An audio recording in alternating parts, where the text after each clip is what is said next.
नमस्कार खबरों की इस बुलेटिन च तुहाडा स्वागत। मैं हां परमिंदर कौर। पहलां पेश ने चोणवीआं खबरां। केंद्र सरकार ने देश भर विच लॉकडाउन 31 मई तक वधाया। हवाई रेल अते मैट्रो सेवावां ते पाबंदी बरकरार।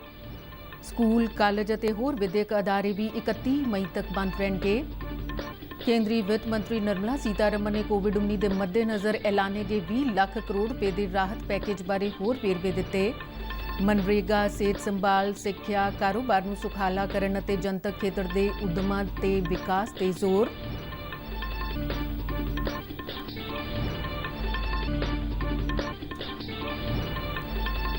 भारतीय रेलवे वालों हुण तक 1300 तो वध विशेष श्रमिक रेलों राहीं 17 लाख तो वध प्रवासियों नूं उन्हां दे पितरी सूबिਆਂ तक पहुंचाया गया।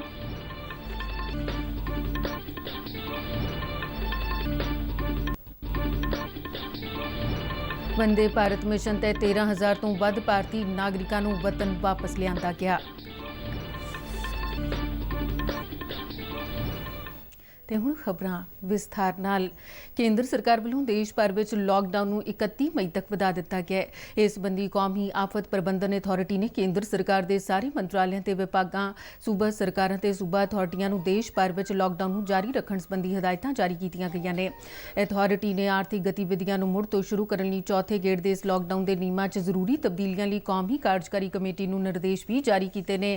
केंद्रीय गृह मंत्रालय वालों जारी निर्देशों मुताबिक घरेलू अते कौमांतरी हवाई सेवावां, रेलवे सेवावां ते मैट्रो ते पाबंदियां नूं बरकरार रखिया गया है। इस तो इलावा 31 मई तक स्कूल कालेज अते होर विद्यक अदारे भी बंद रहणगे। निर्देशों मुताबिक सिनेमा घर, शॉपिंग मॉल, थिएटर, बार अते ऑडिटोरीयम आदि भी बंद रखे जाणगे। गृह मंत्रालय वालों 31 मई तक समाजिक, सियासी, सभ्याचारक अते धार्मिक इकट्ठां ते भी पाबंदी लगाई गई है। देश भर विच धार्मिक स्थान भी आम जनता लई बंद रहणगे। निर्देशों मुताबिक अंतर सूबाई बस सेवा ते वाहनां दी आवाजाई नूं चोणवीआं शर्तां नाल खुल दित्ती गई है। इस तो इलावा ई कॉमर्स कंपनियां हुण गैर जरूरी वस्तां दा कारोबार भी कर सकणगियां। कंटेनमेंट जोनां तो इलावा होरनां इलाकिਆਂ चोणवीआं शर्तां तहत छूट दित्ती गई है, जिन्हां मुताबिक अंतर सूबाई आवाजाई लई दोहां सूबिਆਂ विचाले आपसी सहमति होनी चाहिए है। निर्देशों मुताबिक अंतर सूबाई आवाजाई का फैसला भी सूबिਆਂ ते केंद्र शासित प्रदेशों वालों ही किया जाएगा। इस तो इलावा लोगों की अंतर सूबाई आवाजाई लई मानक संचालन प्रक्रिया जारी की गई है। गृह मंत्रालय मुताबिक रैड, ऑरेंज अते ग्रीन जोनां संबंधी फैसले सूबे अते केंद्र शासित प्रदेश ही करनगे। निर्देशों मुताबिक शाम 7 बजे तो सवेरे 7 बजे तक जरूरी गतिविधियों नूं छड्ड के रात का करफ्यू लगाया गया है। बजुर्गों, गर्भवती महिलावां ते 10 साल तो घੱਟ उम्र के बच्चों नूं घरां विच रहण की हदायत की गई है। इस तो इलावा कामकार दीआं थावां संबंधी जारी कीतीआं गईआं हदायतां मुताबिक आउण ते जाण वाले रस्तिआं ते थर्मल स्कैनिंग, सैनिटाइजर अते हत्थ धोण दा प्रबंध कीते जाण संबंधी किया गया है। फैक्ट्रियां ते होरनां स्थान अते कामिਆਂ विचाले सरीरक दूरी नूं यकीनी बनाउण दीआं हदायतां दित्तिआं गईआं ने। मंत्रालय वालों जनतक थावां ते शराब, पान, गुटखा ते तंबाकू की वरतों ते पाबंदी लगाई गई है। गृह मंत्रालय वालों सारे सूबिਆਂ ते केंद्र शासित प्रदेशों नूं आफत प्रबंधन एक्ट 2005 तहत निर्देशों की सख्ती नाल पालना कराउण दीआं हदायतां दित्तिआं गईआं ने। जिला पद्धर ते जिला मैजिस्ट्रेटां वालों निर्देशों की पालना करवाई जाएगी। लॉकडाउन के नियमां की उलंघना करन वालियां खिलाफ आफत प्रबंधन एक्ट 2005 दीआं धारावां 51 तो 60 तक अते धारा 188 IPC तहत कानूनी कार्रवाई की जाएगी। केंद्रीय वित्त मंत्री निर्मला सीतारमण ने कोविड-19 के संकट नाल नजिठण दे नाल-नाल देश नूं विकास के राह ते तोरन लई प्रधानमंत्री नरेंद्र मोदी वालों ऐलाने गए 20 लाख करोड़ रुपए के राहत पैकेज च रखे गए मुख्य खेतरां लई फंडां बारे लगातार 5वीं बार प्रेस कानफ्रेंस दौरान देशवासियों नाल जानकारी सांझी की।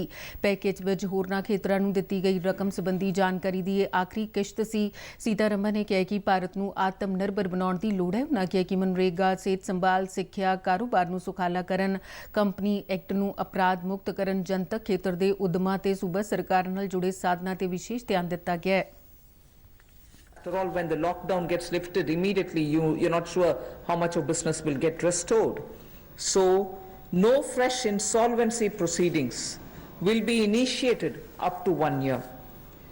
For MSMEs, which is again an important step, for MSMEs, a special insolvency framework will be notified under Section 240A of the IBC. ਉਨ੍ਹਾਂ ਕਿਹਾ ਕਿ ਕੋਵਿਡ-19 ਮਹਾਮਾਰੀ ਕਾਰਨ ਲਾਕਡਾਊਨ ਦੌਰਾਨ ਪ੍ਰਧਾਨ ਮੰਤਰੀ ਕਿਸਾਨ ਯੋਜਨਾ ਅਧੀਨ 8 ਕਰੋੜ 19 ਲੱਖ ਕਿਸਾਨਾਂ ਨੂੰ 16,394 ਕਰੋੜ ਰੁਪਏ ਦੀ ਰਕਮ ਉਨ੍ਹਾਂ ਦੇ ਖਾਤਿਆਂ 'ਚ ਭੇਜੀ ਗਈ ਹੈ। ਉਨ੍ਹਾਂ ਕਿਹਾ ਕਿ ਸੀਨੀਅਰ ਨਾਗਰਿਕਾਂ ਤੇ ਹੋਰ ਲਾਭਪਾਤਰੀਆਂ ਨੂੰ ਪਹਿਲੀ ਕਿਸ਼ਤ ਵਜੋਂ 1405 ਕਰੋੜ ਰੁਪਏ ਤੇ ਦੂਜੀ ਕਿਸ਼ਤ ਵਜੋਂ 1402 ਕਰੋੜ ਰੁਪਏ ਦਿੱਤੇ ਗਏ ਨੇ। ਸੀਤਾਰਮਨ ਨੇ ਕਿਹਾ ਕਿ 20 ਕਰੋੜ ਮਹਿਲਾਵਾਂ ਦੇ ਜਨ ਧਨ ਖਾਤਿਆਂ ਵਿੱਚ 10,025 ਕਰੋੜ ਰੁਪਏ ਟ੍ਰਾਂਸਫਰ ਕੀਤੇ ਗਏ ਨੇ ਅਤੇ ਗਰੀਬਾਂ ਨੂੰ 6,81,000 ਰਸੋਈ ਗੈਸ ਸਿਲੰਡਰ ਮੁਫਤ ਦਿੱਤੇ ਗਏ ਨੇ। ਉਨ੍ਹਾਂ ਦੱਸਿਆ ਕਿ ਮਨਰੇਗਾ ਦਾ ਬਜਟ 60,000 ਕਰੋੜ ਰੁਪਏ ਦਾ ਹੈ ਤੇ ਇਸ ਵਿੱਚ 40,000 ਕਰੋੜ ਰੁਪਏ ਦੀ ਵਾਧੂ ਰਾਸ਼ੀ ਰੱਖੀ ਗਈ ਹੈ। ਵਿੱਤ ਮੰਤਰੀ ਨੇ ਦੱਸਿਆ ਕਿ ਅਪ੍ਰੈਲ ਦੇ ਪਹਿਲੇ ਹਫ਼ਤੇ 'ਚ ਸੂਬਾਈ ਆਫਤ ਰਾਹਤ ਫੰਡ ਵਿੱਚੋਂ 11,000 ਕਰੋੜ ਰੁਪਏ ਤੋਂ ਵੱਧ ਦੀ ਰਕਮ ਜਾਰੀ ਕੀਤੀ ਗਈ ਹੈ ਅਤੇ ਨਾਲ ਹੀ ਕੇਂਦਰੀ ਸਿਹਤ ਮੰਤਰਾਲੇ ਵੱਲੋਂ ਕੋਵਿਡ-19 ਦੀ ਰੋਕਥਾਮ ਲਈ 4,113 ਕਰੋੜ ਰੁਪਏ ਜਾਰੀ ਕੀਤੇ ਗਏ। ਸਾਰੇ ਹੀ ਜ਼ਿਲ੍ਹਾ ਹਸਪਤਾਲਾਂ 'ਚ ਲਾਗ ਦੀਆਂ ਬਿਮਾਰੀਆਂ ਲਈ ਵੱਖਰੇ ਬਲਾਕ ਬਣਾਏ ਜਾਣਗੇ ਤੇ ਪੇਂਡੂ ਪੱਧਰ ਤੇ ਸਿਹਤ ਕੇਂਦਰਾਂ ਨੂੰ ਮਜ਼ਬੂਤ ਕੀਤਾ ਜਾਵੇਗਾ। ਵਿੱਤ ਮੰਤਰੀ ਨੇ ਦੱਸਿਆ ਕਿ ਪ੍ਰਧਾਨ ਮੰਤਰੀ ਈ-ਵਿਦਿਆ ਪ੍ਰੋਗਰਾਮ ਸ਼ੁਰੂ ਕੀਤਾ ਜਾਵੇਗਾ ਜਿਸ ਰਾਹੀਂ ਹਰੇਕ ਜਮਾਤ ਦੇ ਵਿਦਿਆਰਥੀਆਂ ਲਈ ਆਨਲਾਈਨ ਕਿਤਾਬਾਂ ਉਪਲਬਧ ਕਰਵਾਈਆਂ ਜਾਣਗੀਆਂ। ਉਨ੍ਹਾਂ ਕਿਹਾ ਕਿ ਆਨਲਾਈਨ ਕਲਾਸਾਂ ਲਈ 12 ਚੈਨਲਾਂ ਦੀ ਸਹੂਲਤ ਮੁਹੱਈਆ ਕਰਵਾਈ ਗਈ ਹੈ ਤੇ DTH ਰਾਹੀਂ ਆਨਲਾਈਨ ਸਿੱਖਿਆ ਦਿੱਤੀ ਜਾਵੇਗੀ। ਖਜ਼ਾਨਾ ਮੰਤਰੀ ਨੇ ਕਿਹਾ ਕਿ ਕੰਪਨੀ ਐਕਟ ਨੂੰ ਅਪਰਾਧ ਮੁਕਤ ਕਰਨ ਨਾਲ ਅਦਾਲਤਾਂ ਤੇ ਵਾਧੂ ਬੋਝ ਘੱਟ ਕੀਤਾ ਜਾ ਸਕੇਗਾ। ਉਨ੍ਹਾਂ ਕਿਹਾ ਕਿ ਜਨਤਕ ਖੇਤਰ ਦੀਆਂ ਇਕਾਈਆਂ ਲਈ ਜਲਦ ਹੀ ਇੱਕ ਨਵੀਂ ਨੀਤੀ ਐਲਾਨੀ ਜਾਵੇਗੀ। ਬੀਜੇਪੀ ਦੇ ਕੌਮੀ ਪ੍ਰਧਾਨ JP ਨੱਡਾ ਨੇ ਕਿਹਾ ਕਿ ਮਨਰੇਗਾ ਫੰਡ ਲਈ 40,000 ਕਰੋੜ ਰੁਪਏ ਦੀ ਵਾਧੂ ਸਹਾਇਤਾ ਨਾਲ ਗ੍ਰਹਿ ਸੂਬਿਆਂ 'ਚ ਪਰਤ ਰਹੇ ਕਾਮਿਆਂ ਨੂੰ ਕੰਮ ਮਿਲਣ ਵਿੱਚ ਮਦਦ ਮਿਲੇਗੀ। ਕੇਂਦਰੀ ਵਿੱਤ ਮੰਤਰੀ ਨਿਰਮਲਾ ਸੀਤਾਰਮਨ ਵੱਲੋਂ ਲਗਾਤਾਰ 5ਵੀਂ ਵਾਰ ਪ੍ਰੈਸ ਕਾਨਫਰੰਸ ਤੋਂ ਬਾਅਦ ਨੱਡਾ ਨੇ ਪ੍ਰਤੀਕਿਰਿਆ ਦਿੰਦਿਆਂ ਕੇਂਦਰ ਸਰਕਾਰ ਦੇ ਲੋਕ ਹਮਾਇਤੀ ਐਲਾਨਾਂ ਦੀ ਸ਼ਲਾਘਾ ਕੀਤੀ। ਨੱਡਾ ਨੇ ਟਵੀਟ ਕਰਕੇ ਕਿਹਾ ਕਿ ਮਹਾਮਾਰੀ ਕਾਰਨ ਰੁਜ਼ਗਾਰ ਗੁਆ ਚੁੱਕੇ ਮਿਹਨਤਕਸ਼ ਲੋਕਾਂ ਨੂੰ ਮਨਰੇਗਾ ਰਾਹੀਂ ਆਮਦਨ ਦਾ ਇੱਕ ਵਸੀਲਾ ਹਾਸਲ ਹੋਵੇਗਾ ਜਿਸ ਨਾਲ ਉਨ੍ਹਾਂ ਦੀ ਰੋਜ਼ੀ ਰੋਟੀ ਚੱਲਦੀ ਰਹਿ ਸਕੇਗੀ। ਨੱਡਾ ਨੇ ਕੇਂਦਰ ਦੇ ਇਸ ਫੈਸਲੇ ਲਈ ਪ੍ਰਧਾਨ ਮੰਤਰੀ ਨਰਿੰਦਰ ਮੋਦੀ ਦਾ ਸਫਲ ਅਗਵਾਈ ਲਈ ਧੰਨਵਾਦ ਕੀਤਾ। ਕੋਵਿਡ-19 ਮਹਾਮਾਰੀ ਦੀ ਰੋਕਥਾਮ ਲਈ ਦੇਸ਼ ਭਰ ਵਿੱਚ ਲਗਾਏ ਗਏ ਲਾਕਡਾਊਨ ਦੇ ਚਲਦਿਆਂ ਰੇਲਵੇ ਨੇ ਹੁਣ ਤੱਕ 1300 ਤੋਂ ਵੱਧ ਸ਼੍ਰਮਿਕ ਐਕਸਪ੍ਰੈਸ ਰੇਲ ਗੱਡੀਆਂ ਰਾਹੀਂ 17 ਲੱਖ ਤੋਂ ਵੱਧ ਪ੍ਰਵਾਸੀਆਂ ਨੂੰ ਉਨ੍ਹਾਂ ਦੇ ਪਿਤਰੀ ਸੂਬਿਆਂ ਤੱਕ ਪਹੁੰਚਾਇਆ ਹੈ। ਨਵੀਂ ਦਿੱਲੀ 'ਚ ਜਾਣਕਾਰੀ ਦਿੰਦਿਆਂ ਰੇਲਵੇ ਦੇ ਇੱਕ ਬੁਲਾਰੇ ਨੇ ਦੱਸਿਆ ਕਿ ਪਿਛਲੇ 4 ਦਿਨ ਤੋਂ ਸ਼੍ਰਮਿਕ ਰੇਲ ਗੱਡੀਆਂ ਰਾਹੀਂ ਰੋਜ਼ਾਨਾ ਔਸਤਨ 2 ਲੱਖ ਪ੍ਰਵਾਸੀਆਂ ਨੂੰ ਉਨ੍ਹਾਂ ਦੇ ਟਿਕਾਣਿਆਂ ਤੱਕ ਭੇਜਿਆ ਜਾ ਰਿਹਾ ਤੇ ਰੇਲਵੇ ਨੇ ਇਸ ਨੂੰ ਵਧਾ ਕੇ 3 ਲੱਖ ਤੱਕ ਕੀਤੇ ਜਾਣ ਦਾ ਟੀਚਾ ਨਿਰਧਾਰਿਤ ਕੀਤਾ ਹੈ। ਉਨ੍ਹਾਂ ਦੱਸਿਆ ਕਿ ਹੁਣ ਤੱਕ ਉੱਤਰ ਪ੍ਰਦੇਸ਼ ਲਈ ਸਭ ਤੋਂ ਵੱਧ 500 ਦੇ ਕਰੀਬ ਵਿਸ਼ੇਸ਼ ਰੇਲ ਗੱਡੀਆਂ ਨੂੰ ਮਨਜ਼ੂਰੀ ਦਿੱਤੀ ਗਈ ਹੈ ਜਦਕਿ ਬਿਹਾਰ ਲਈ ਤਕਰੀਬਨ 300 ਰੇਲਾਂ ਨੂੰ ਪ੍ਰਵਾਨਗੀ ਮਿਲੀ ਹੈ। ਉਨ੍ਹਾਂ ਦੱਸਿਆ ਕਿ ਇਨ੍ਹਾਂ ਵਿਸ਼ੇਸ਼ ਰੇਲ ਗੱਡੀਆਂ ਦੀ ਯਾਤਰੀ ਸਮਰੱਥਾ ਨੂੰ ਵੀ 1200 ਤੋਂ ਵਧਾ ਕੇ 1700 ਕੀਤਾ ਗਿਆ ਹੈ। ਕੇਂਦਰ ਸਰਕਾਰ ਮੁਤਾਬਿਕ ਇਨ੍ਹਾਂ ਸ਼੍ਰਮਿਕ ਰੇਲ ਗੱਡੀਆਂ ਦੇ ਯਾਤਰੀ ਕਿਰਾਏ ਦਾ ਖਰਚ 85-15 ਦੇ ਅਨੁਪਾਤ ਨਾਲ ਸੂਬਾ ਸਰਕਾਰਾਂ ਅਤੇ ਰੇਲਵੇ ਵੱਲੋਂ ਕੀਤਾ ਜਾ ਰਿਹਾ ਹੈ। ਰੇਲਵੇ ਨੇ ਕਿਹਾ ਕਿ ਲਾਕਡਾਊਨ ਦੌਰਾਨ ਵਿਸ਼ੇਸ਼ ਰੇਲ ਗੱਡੀਆਂ ਰਾਹੀਂ ਸਫ਼ਰ ਕਰਨ ਵਾਲੇ ਯਾਤਰੀਆਂ ਨੂੰ ਪਹੁੰਚ ਸੂਬਿਆਂ ਦੇ ਇਕਾਂਤਵਾਸ ਨਿਰਦੇਸ਼ਾਂ ਦੀ ਪਾਲਣਾ ਕਰਨੀ ਹੋਵੇਗੀ। ਨਵੀਂ ਦਿੱਲੀ ਤੋਂ ਜਾਰੀ ਬਿਆਨ ਵਿੱਚ ਰੇਲਵੇ ਨੇ ਦੱਸਿਆ ਕਿ ਵਿਸ਼ੇਸ਼ ਰੇਲ ਗੱਡੀਆਂ ਲਈ ਟਿਕਟ ਬੁੱਕ ਕਰਨ ਮੌਕੇ ਚਾਹਵਾਨ ਯਾਤਰੀਆਂ ਨੂੰ ਇਕਾਂਤਵਾਸ ਹਦਾਇਤਾਂ ਦੀ ਪਾਲਣਾ ਕਰਨ ਸੰਬੰਧੀ ਕਾਲਮ ਨੂੰ ਭਰਨਾ ਹੋਵੇਗਾ।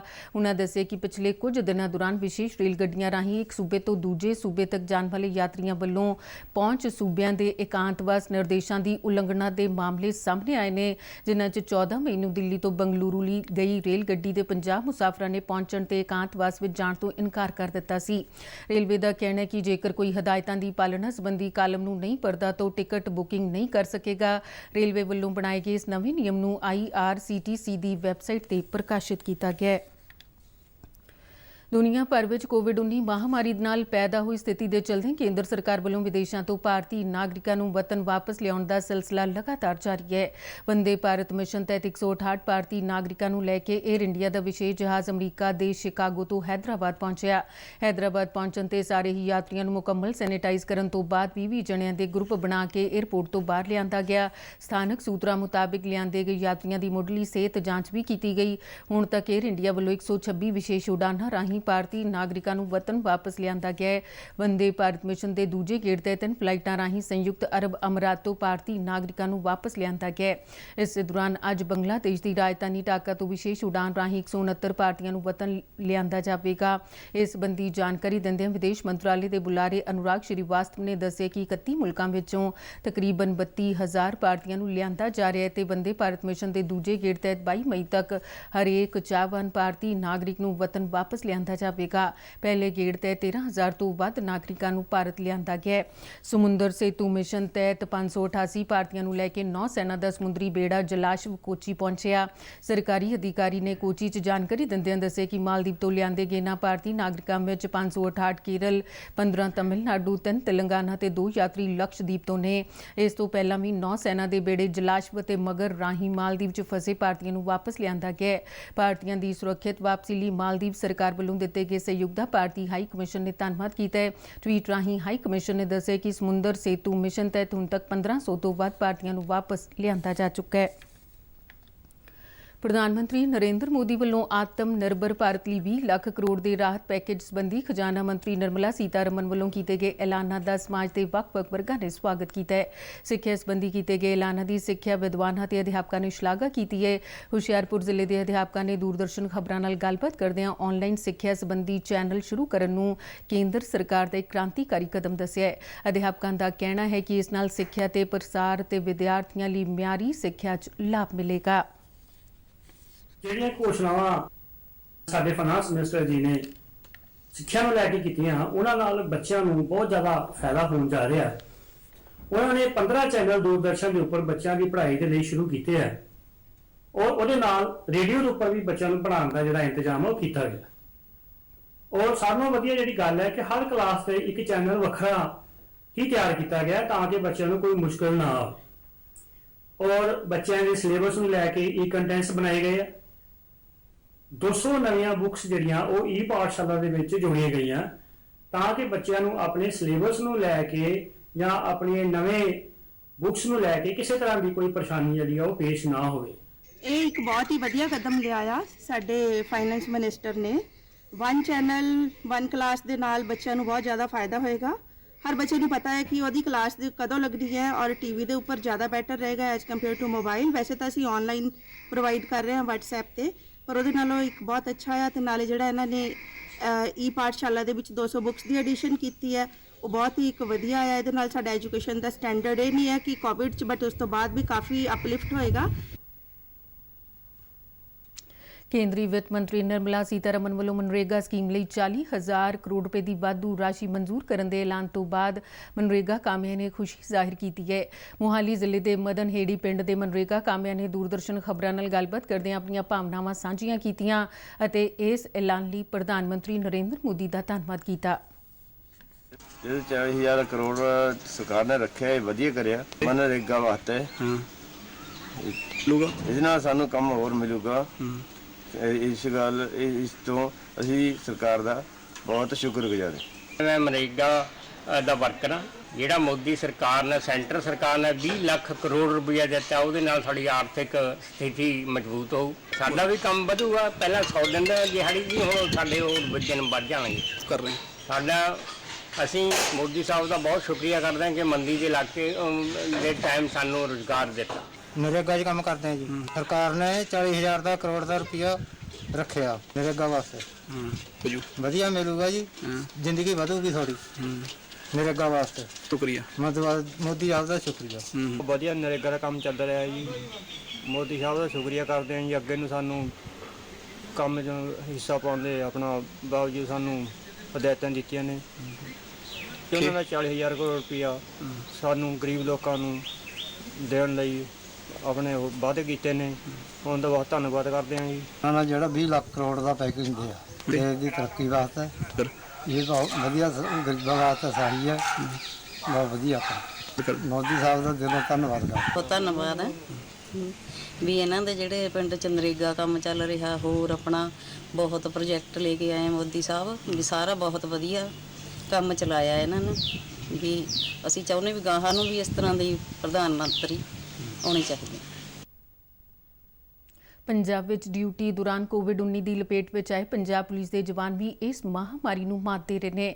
ਡੀਜੀਪੀ ਦਿਨਕਰ ਗੁਪਤਾ ਨੇ ਚੰਡੀਗੜ੍ਹ ਤੋਂ ਜਾਰੀ ਬਿਆਨ ਵਿੱਚ ਕਿਹਾ ਕਿ ਵਾਇਰਸ ਦੀ ਲਪੇਟ 'ਚ ਆਏ ਕੁੱਲ 16 ਵਿੱਚੋਂ 8 ਜਵਾਨ ਤੰਦਰੁਸਤ ਹੋ ਚੁੱਕੇ ਨੇ, ਜਿਨ੍ਹਾਂ ਨੂੰ ਹਸਪਤਾਲ ਤੋਂ ਛੁੱਟੀ ਦੇ ਦਿੱਤੀ ਗਈ ਹੈ। ਉਨ੍ਹਾਂ ਦੱਸਿਆ ਕਿ ਜ਼ਿਲ੍ਹਾ ਪੁਲਿਸ ਦੇ 110 ਅਤੇ ਹਥਿਆਰਬੰਦ ਪੁਲਿਸ ਦੇ 80 ਜਵਾਨਾਂ ਨੂੰ ਆਈਸੋਲੇਸ਼ਨ 'ਚ ਰੱਖਿਆ ਗਿਆ ਤੇ 159 ਜਵਾਨਾਂ ਨੂੰ ਉਨ੍ਹਾਂ ਦੇ ਘਰਾਂ 'ਚ ਇਕਾਂਤਵਾਸ ਕੀਤਾ ਗਿਆ ਹੈ।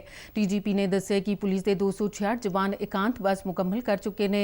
ਉਨ੍ਹਾਂ ਕਿਹਾ ਕਿ ਇਸ ਸਭ ਦੇ ਬਾਵਜੂਦ ਵੀ ਪੰਜਾਬ ਪੁਲਿਸ ਫਰੰਟ ਲਾਈਨ ਤੇ ਡਟੀ ਹੋਈ ਹੈ। ਤੇ ਇਸ ਦੇ ਨਾਲ ਹੀ ਖਬਰਾਂ ਦਾ ਬੁਲੇਟਿਨ ਖਤਮ ਹੋਇਆ। ਨਮਸਕਾਰ।